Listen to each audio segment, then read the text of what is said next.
The hiring season is upon us as principals. It's a time of year where we try to fill vacant positions in our school, where we go through resumes and interview possible candidates who would like to teach our children. It's an important time of the year. I believe who you hire goes a very long way in creating the culture and the quality learning environment that we all strive to achieve in each of our schools. When I'm interviewing possible candidates, there are three main components or characteristics that I'm looking for in that person. And I thought I would talk about them quickly today. The first one I look for is, do teachers truly, genuinely like students?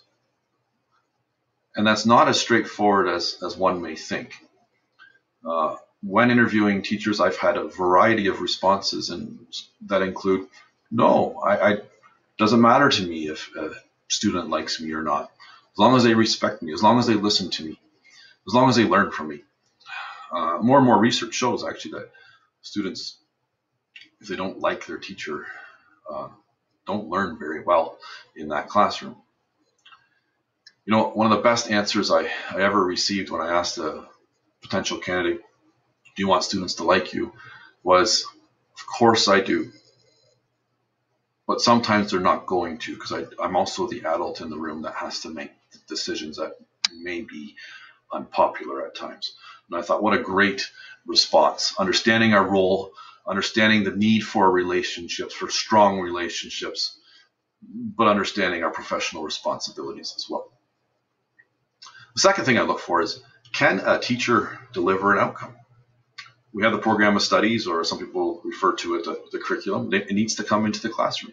Students need to know the outcomes of the program of studies. They need to find it interesting and engaging and inspiring. And do you have that ability to bring that across in the classroom? You can have the greatest relationships ever with students, but if you can't teach, you can't teach.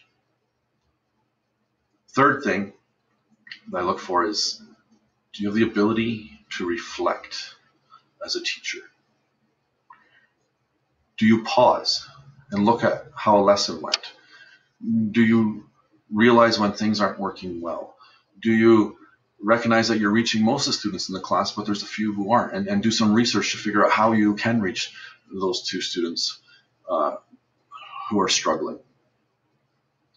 You know, teachers who do not have the ability to reflect, or who believe they know it and they're there and there's nothing more for them to change in their practice, are going to run into problems in that class. We're always growing as professionals, and we always need to grow as professionals. So again, I'm looking, do you like kids? Can you teach an outcome? Can you reflect about your practices? Those three things are present. We're going a long ways, and we're digging deeper to see if this candidate is the right person for this job.